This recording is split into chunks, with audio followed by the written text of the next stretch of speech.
Origin gents, welcome to Reaction. This is, air tanker KC-135 crashed. And some people told me in the comments that it could be because two KC-135s is refueling it and they crash with each other. That's a theory, right?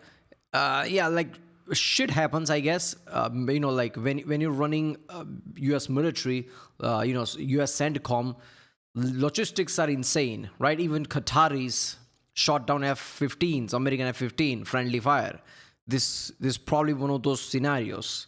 But yes, there are some headlines passing around that this could be some kind of a rebel attack, right? Could be one of the Iran's proxies that could have attacked it. Who knows what happened? AI Tele obviously quick to the scene, posted a video a day ago. So it's gonna be interesting. Let's do this one. How and why did the KC-135 tanker crash? Currently, several scenarios are under consideration. One possibility is a mid-air refueling accident where the refueling boom snapped, causing the trailing tanker to collide with the Lee aircraft's tail. A second scenario suggests that Iraqi militias may have targeted the plane with a surface-to-air missile. Finally, a third theory focuses on a potential collision caused by the tight flying formation of the two tankers. So how exactly did this gas station crash? On March 12, 2026, tragedy struck in the skies over western Iraq. Here is exactly what we know about the recent crash involving a U.S. Air Force KC-135 Stratotanker. The incident happened in what is considered friendly airspace while the aircraft was actively supporting Operation Epic Fury. According to CENTCOM and public flight tracking data, this wasn't an enemy shootdown. It was an apparent mid-air collision between two KC-135s operating in tandem. One of the massive tankers went down in the Iraqi desert. The second aircraft immediately declared an in-flight emergency. Flight trackers watched as the surviving jet circled off the coast before finally making a desperate but safe landing at Ben Gurion Airport in Israel. When photos of the surviving plane emerged, the damage was shocking. A massive chunk of its vertical tail fin.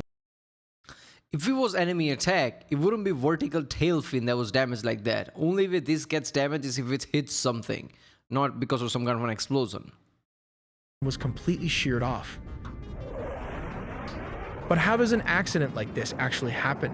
When mid-air collisions occur between these 150-ton flying gas stations, it usually comes down to one of three terrifying scenarios. Scenario 1 is passing the gas. To keep strike packages in the fight longer, tankers often transfer fuel to each other. The receiving jet has to fly just feet below the leader's tail. A tiny throttle mistake or a sudden gust of wind can cause the massive jet to surge forward, instantly smashing its cockpit right into the leader's tail. The margin of error is basically zero. Normally, a standard key... Yeah, see, the thing is, if the, like the trailing pipe, let's just call it, is obviously stronger, if it's withstanding pressure, but if it snaps instantly, all that pressure suddenly goes inside the plane, making it uncontrollable, suddenly like wobbling it. That could have made it the crash. So can't you like extend that fuel line to like a longer distance, like 150 feet or something? Because I don't know, man, this could be problematic. KC-135 tanker mission flies with a minimum crew of 3. A pilot, co-pilot, and boom operator. However, officials have reported that at least 6 U.S. service members were aboard the aircraft. Why? But U.S. Central Command wrote at approximately 2 p.m. on March 12, a U.S. refueling aircraft went down in western Iraq. 4 to 6 crew members died. Oh, that's fucked up. I didn't know that. Like that many people died. Don't you have like parachutes in it or something that if shit happens, you can jump out? I mean, it's a refueling tanker. It's not like it's a cargo plane that you can just open and jump. I don't know, man. 4 of 6 crew members on board the aircraft have been confirmed deceased as rescue efforts continue. Scenario 2 is when tankers flying in the dark. In combat zones, tankers fly in tight groups to hide from enemy air defenses. They go completely dark. Their radios, no active radar, and lights out. If a pilot gets disoriented during a nighttime turn, they can easily drift off course and fly completely blind right into their wingman and crash right into their tail or clipping off their wings section, thus resulting into a mid-air collision. I don't know about this, man. these are not some commercial pilots. I mean, I get it, like humans are humans, but like this, if shit like this would happen, you would hear about it a lot of times, even during the training exercises, right? Because training exercises usually simulate real world scenarios. So even in those, these pilots, like fly for a long time. So I don't know about like somebody just dozing off and attacking it. Scenario 3 involves Iran's ongoing influence through proxies loyal to the regime. There was initial speculation that these forces might have fired a surface-to-air missile, bringing down one of the aircraft. But CENTCOM has officially stated that the crash was not caused by hostile or friendly fire.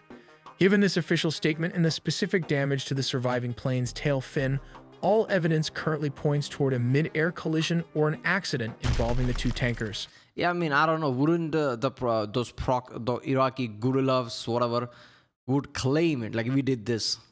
And how high up these tankers are? Because I know like tankers and like basically big planes like this fly really high to refuel it, right? So would this like something from the ground can target it? Like would they be able to target it? I don't know. The real reason behind all this, it might just be a misinterpretation of data. And speaking of data, once your personal info is out there, expect to be bombarded with spam mails, junk calls, and online breaches. This data hey, well, go to original video page link from there, support this channel. On an annual plan. Why are these KC-135 tankers considered the lifeblood of this operation? Because without them, the operation simply cannot happen. Striking Iran from European bases like those in Cyprus, Greece, or Bulgaria means aircraft must cross immense distances.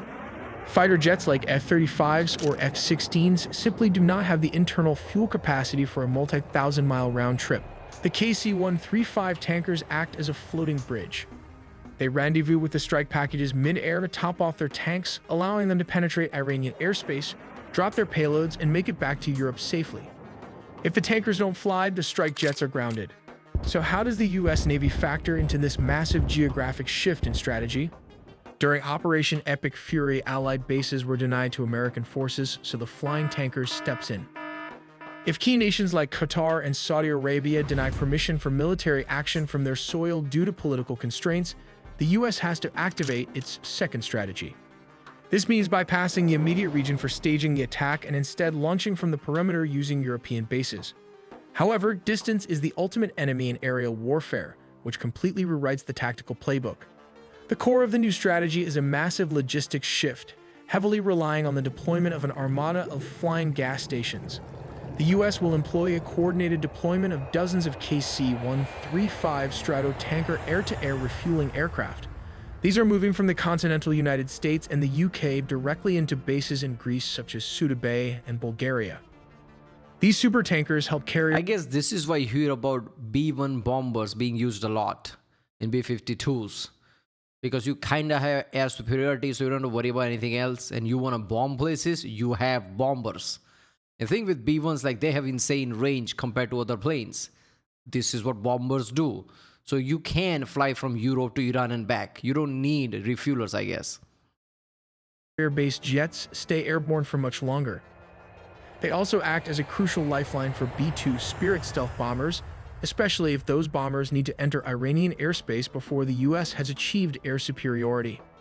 The KC-135 Stratotankers, laden with fuel, loiter in friendly airspace over Saudi Arabia, but crews aware that their unglamorous task could mean the difference between triumph and catastrophe. As the B-2s lift off, their jagged silhouettes blend into the night sky. Stealth is their shield, but distance is their enemy. Hours into the flight, they rendezvous with tankers flying over the canal, gulping fuel midair as F-A-18s circle protectively. The Growlers emit a cacophony of electronic noise masking the strike group's movements. Meanwhile, in underground command centers, US analysts watch real-time feeds ready to redirect forces if Iran's radars flicker to life. Israel also used the same tactic to attack Iran. Well, the supertankers were the lifeline for the mission. At 9 in the morning, Israel launched more than a dozen aircraft, but it's a complicated process. They have to navigate or entirely bypass the airspace of neighboring countries like Syria and Iraq. To avoid hostile air defenses, defense analysts estimate the actual flight distance to reach central Iran is between 930 and 1,240 miles each way. Although these routes may seem straightforward, they involve complex planning, including calculations for air refueling and coordinating attack aircraft to pass through Jordan, Syria, and Iraq. Israel and U.S. strategy was to attack Iran in 3 waves.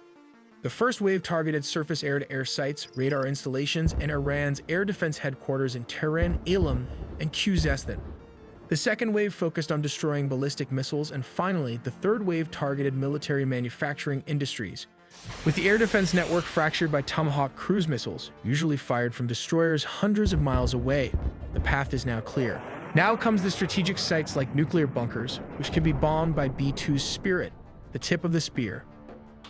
Launching from bases in Jordan and the UAE, squadrons of F-15 East Strike Eagles roar into the theater. These are the bomb trucks of the operation. Each F-15 is heavily laden with... Wait a minute, so they flew from UAE. Is that why Dubai is getting bombed a lot? Because Iran is blaming Dubai for all this. UAE is getting unnaturally bombed, let's just say. That's all I can say, because I think they are the one who got attacked the most, or at least they are the one who's like, the news got out a lot about getting attacked all the time. GDMs and small diameter bombs. Interestingly, it can carry up to 19 GDAMs or 28 small diameter weapons. JDAMs. While the B-2s hit the deep bunkers, the F-15s hunt the mobile targets. Their ADSA radars scan the ground for ballistic missile launchers hiding in valleys. Working in pairs, they drop precision bombs on missile... Wait a minute, is this radar specific? Like, does it do a job that no one else can do? Because I hear about ASA radars a lot when it comes to F-15. And the way people talk is like, oh, this is very specific. So is it supposed to do this job better than anyone else? I mean, that would make sense. Like, you have tools in your arsenal. You would keep certain tools for specific things. Like, why something that F-15 can do, others can't, because why would you have F-15 otherwise? So that could be the reason. Convoys, hangars, and secondary command nodes. Once they are Winchester, out of ammo, or low on fuel, they don't go home yet. They connect to this tanker common launch tube that fits into almost any aircraft's existing fuel hatch. They retreat to those tanker tracks established in Phase 1, taking on thousands of pounds of jet fuel in midair before turning back for a second sortie. We make original videos from scratch and... So when the 2 tanker crashed, didn't that screw up certain other jets that needed the fuel? Like, what about those jets? Did they just like land there? Because without fuel, where are they gonna go? Like, is there more information about this? Or did they refuel and then crash? What happened? Obviously, EA-18G made this video when things happened, so he's kind of guessing it. And why would USA give information right now the war is on? I don't know about like Iraqis, some guerrilla attacking tankers because they're so far up. I think this is some kind of a fuck up. And you know, you need to realize that since 15 days, that's how long it's been since this thing started. How many times these tankers have been used? Probably all the time. So these tankers are constantly on the go, right? They are constantly doing this. So if you do something long enough, chances of failure is high, right? This is why you hear about F-35s getting damaged or crashing or like sinking in the ocean, because they're like, what, it's 1,000 plus F-35s in the world now? This is just how statistics work. So it could be one of those things like unfortunate accident by accident happen type of way. I didn't know there was 4 to 6 people inside that died. That's just fucked up. Usually it's just 2, 3 people. Yeah, I don't know, like, obviously when shit like this happens, military take notice of that and try to improve that. So I'm guessing in future, I guess they'll just extend the line or something, or, you know, like put safety measures inside. So if there are some people inside, even if it crashes, they somehow survive. Right, well, that was how US air tankers crash by channel EA-18G. If you like my content, don't forget to subscribe, and I'll see you next time.